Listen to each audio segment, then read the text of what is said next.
jeune homme. Ça va, Grégoire? Très bien. Bon, le tennis, du bon et du moins bon, si j'ai bien compris. Oui, du bon et du moins bon. Mais on a quand même du bon qui s'est terminé tard avec un Richard Gasquet qui est en forme et qui a battu une tête du top 10. Ça se passe du côté de Vienne en Autriche. Je vous propose de vous y rendre tout de suite. Regardez Richard Gasquet qui se hisse en quart de finale en Autriche. Le Français 32e mondial a éliminé l'enfant du pays Dominic Thiem, 6e mondial et actuellement en difficulté car il n'a remporté qu'un seul de ses 5 derniers matchs. Le score 4-6. 7-5, 6-1 et pour atteindre le dernier carré, il devra, Richard Gasquet, battre son compatriote Lucas Pouille. Troisième joueur tricolore en quart de finale, c'est Jo-Wilfried Tsonga qui s'est fait un petit peu peur. Vainqueur à Anvers ce week-end, le Manceau a longtemps été en difficulté face au Bosnien Damir Zumur, 31e mondial. Tsonga 15e du classement a sauvé une balle de match et l'emporte 6-7, 7-6, 6-1. Il affrontera l'Allemand Zverev, tête de série numéro 1. À Bâle, en Suisse, Roger Federer, natif de la ville et 7 fois sacré ici, a balayé Benoît Paire, qui est en haut de votre écran. Le Français 40e à l'ATP a été écrasé 6-1, 6-3 en moins d'une heure.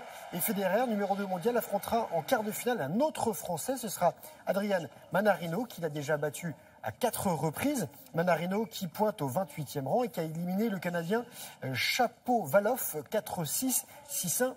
6-2. Il y a un dernier résultat à Bâle, toujours. La sortie dès le deuxième tour de Julien Benneteau, issu des qualifications, battu 6-4, 6-4 par l'Argentin Del Potro, qui est 19e mondial. Voilà pour le tennis.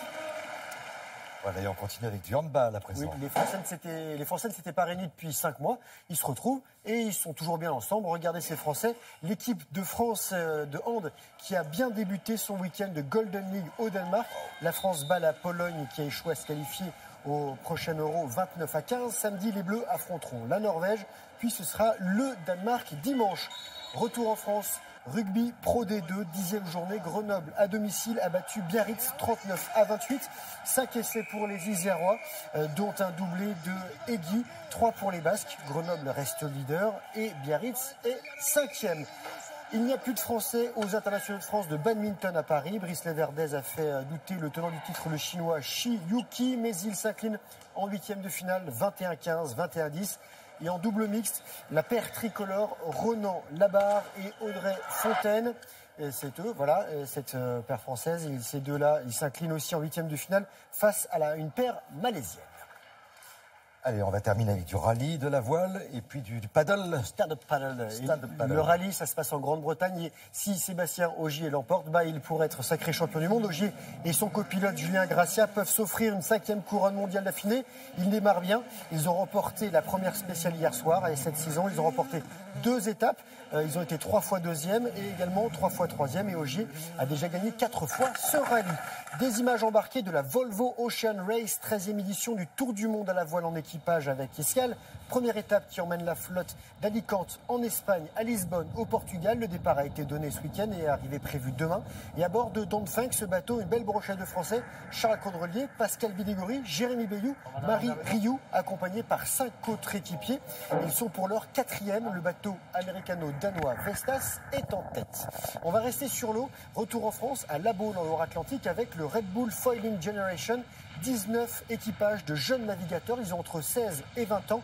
Ils sont réunis depuis mercredi et jusqu'à aujourd'hui. Ils s'affrontent sur des Flying Phantom, ces petits bateaux, petits catamarans à foil de 5,50 m. Aujourd'hui, la finale. Et le duo vainqueur sera qualifié pour la finale monde qui sera l'an prochain et qui opposera une quinzaine de pays. Et pour terminer, retour en France, retour en mer aussi, avec du sub stand-up paddle, surf de bois à la rame que vous affectionnez comme discipline. Championnat de France des 14 pieds qui a eu lieu dans le cadre de l'Extreme Bliss Festival en Bretagne sur la presqu'île de Crozon. 2 manches de 18 km, 150 participants. 3e titre de championne de France pour Amandine Chazot. Et chez les hommes, victoire du néo-calédonien Noïc Gariou. Merci beaucoup, c'était complet comme d'habitude. Et demain, on aura le plaisir de vous retrouver dans Télématin. On va danser. Vous allez nous montrer, vous avez quand même du talent, quoi. Si, sur des rollers. Roller dance avec voilà. Grégoire Tournant. Ça fait au moins un. Merci beaucoup. Merci.